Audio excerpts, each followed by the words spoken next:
इसके समझने का ये नहीं है कि ये ना समझ लेना कि हमें परिवार की आवश्यकता नहीं है। ये विचार करना कि ये सभी बच्चे भगवान के हैं, आप भी भगवान के बच्चे हो। आपके संयोग संस्कार से कोई किसी भी भूमिका में है, कोई भी अभिनय कर रहा है, कोई बेटे का, कोई बेटी का, कोई पति और पत्नी का, सास और ससुर का, माता और पिता, चाचा ताऊ, भतीजों का, तो ये तो आपका यहाँ का बनाया हुआ नाते रिश्ते और संस्कार हैं। ये सोच करके ये सभी परमात्मा के बच्चे हैं। तो इस प्रकार भगवान के बच्चों के साथ आपने कैसे व्यवहार करना चाहिए। एक मालिक का कोई बच्चा है तो नौकर उसके साथ कैसा व्यवहार करता है, अपना नहीं है, लेकिन अपने से ज़्यादा उसका टेक केयर करनी पड़ती है, देखभाल करनी पड़ती है। तो ये तो इस संकेत, समझदार को संकेत बहुत है इस संसार में, अपने परिवार में उसके साथ रहने के लिए। अब इसकी सच्चाई बताते हैं कि परमात्मा कहते हैं यदि आपके कोई संतान नहीं है, आप संतान ही मांगते हुए मर जाते हो, और संतान मिलती नहीं क्योंकि आपके भाग्य में नहीं, आपके संस्कार में नहीं। आप ये सोचते रहते हो कि जिनके संतान है, पुत्र हैं, पुत्री हैं, ये बहुत सुखी हैं, और हमारे भी अगर संतान हो जाती तो हमारा भी वंश चल जाता, कुल उदय हो जाता। पुण्यात्माओं, ये हैं हमारे उन धर्म गुरुओं की हुई प्रेरणा, उनके दिए विचार, जो सूक्ष्म वेद के यानी अध्यात्म ज्ञान के विपरीत हैं।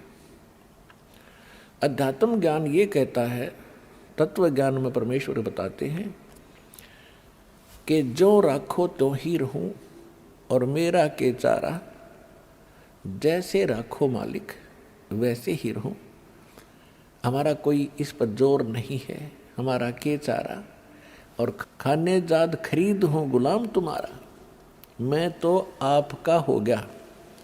जैसे पहले गुलामों को मोल लिया करते सेठ साहूकार, राजा, ठाकुर लोग, जैसे पशुओं को खरीदते हैं, मोल लेते हैं, फिर वो परमानेंट उसका हो जाया करता, और बेचना होता वो अलग बात थी। तो यहाँ परमात्मा कहते हैं कि मैं ऐसा भाव बनाओ आप अपना भगवान के प्रति कि हे दाता, आपका दास हूँ, गुलाम हूँ, और जैसे रखोगे नो ही रहूँगा, मैं तो ईब आपका हो गया। जब तक आप सतगुरु शरण में नहीं आते हैं, आपका संतान नहीं है तो नहीं है तो नहीं है, नहीं होती। फिर हम क्या करते हैं, किसी का बच्चा लेते हैं, अडॉप्ट करते हैं, गोद लेते हैं। फिर आगे चल के क्या होता, जब बच्चा युवा होता है, उसके अपने संस्कार अपने हिसाब से वो चलता करता, कार्य करता है, तो लास्ट में ये आता है कि हे भगवान, अगर मेरा बच्चा होता, वो बूढ़ा बुढ़िया यूँ क्या करें, फिर बतलाते हैं, तो क्या ये ऐसा व्यवहार करता, यानी फिर उसके साथ भी खिंचाता नहीं। तो परमात्मा कहते हैं कि ये भूल है आपका, क्योंकि आपने लोकवेद और परंपरा का ही निर्वाह किया है। अब जब आप परमात्मा की शरण में आ जाओगे, फिर वो जो चाहेगा वो करेगा। यदि आपको संतान देना अनिवार्य समझेगा, कोई अपनी अच्छी आत्मा भेजेगा। और दूसरी बात ये होती है कि समाज ये कहता है कि जिसके संतान नहीं वो मनहूस व्यक्ति है, और यहाँ तक कहा करते थे कि उसकी शक्ल नहीं देखनी चाहिए सुबह सुबह, जिसके संतान ना हो, बे औलादे आदमी की सुबह सुबह दर्शन नहीं होने चाहिए। ये तो है लोकवेद दंत कथा, एक संसार के विचार, जगत के विचार। और भगत के विचार, सूक्ष्म वेद क्या कहता है, देखो वैसे तो सभी अच्छी आत्माएं हैं परमात्मा की, जो भगवान के चरणों में लगे हैं, मनुष्य शरीर प्राप्त है, अपना निर्वाह कर रहे हैं, ठीक ठाक रह रहे हैं, तो अच्छी आत्मा सभी हैं। लेकिन सूक्ष्म वेद में ये बताया है कि वो परमात्मा की दृष्टि से वो बहुत ही अच्छी किस्मत के व्यक्ति हैं जिनका संतान नहीं है। अपने आत्माओं हमेशा जगत और भगत का इन बातों पर आपस में विरोध और झगड़ा रहा है। ये झगड़ा रहो या ना रहो या सच्चाई है।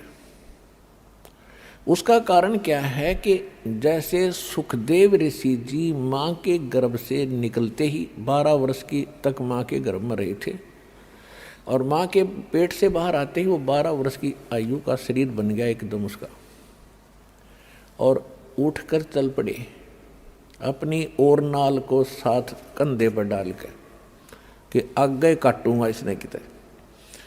तब उसके पिता व्यास ने कहा था कि बेटा मुझे दर्शन तो दे दे। अरे 12 वर्ष तक इंतजार करी, पुत्र होगा पुत्र होगा, पुत्र मोह में व्याकुल हूँ मैं बेटा। तो सुखदेव ऋषि ने देखा नहीं अपने पिता की ओर, और चलते चलते कहा कि ऋषि जी अब मुझे यहाँ के इस जो संसार का ये जो चक्र है इसका मुझे पूर्ण ज्ञान हो गया, और अब मैं इसमें फंसूं नहीं। और ऋषि जी ना जाने कितनी बार आप मेरे बाप हो लिए, ना जाने कितनी बार मैं तेरा बाप हो लिया। ये तो बुरी बीमारी है, इब का मेरी कट न दे। मैं नहीं देखूँ आपकी शकल भी, कहीं मुझे आप में मोह ना हो जा। ये मोह एक बहुत बूढ़ी जबरदस्त बीमारी है। तो सूक्ष्म वेद में कहा है कि सुखदेव ऋषि क्या बोले, एक लेवा एक देवा दूतम, और कोई किसी का पिता निपुतम। ऋण संबंध जुड़ा एक ठाठा, अंत में सब 12 बाटा। आज आप कितने प्यार से रह रहे हो, आपके बेटा बेटी कितने अच्छे लगते हैं भी अच्छे, सबको प्यार लगता है क्योंकि यहाँ रह रहे हैं ठाठ से उनके साथ। 1 मिनट में मृत्यु हो जा, बेटा मर जाए, बेटी मर जाए, आप मर जाओ, पूरा परिवार नाश हो जाता है। वो प्यार भी है, अच्छे भी लगते, फिर इसका बने क्या, व्हाट इज यूज। फिर कहाँ गया वो आपका जुगाड़, सारा जीवन खो दिया इससे काम पे।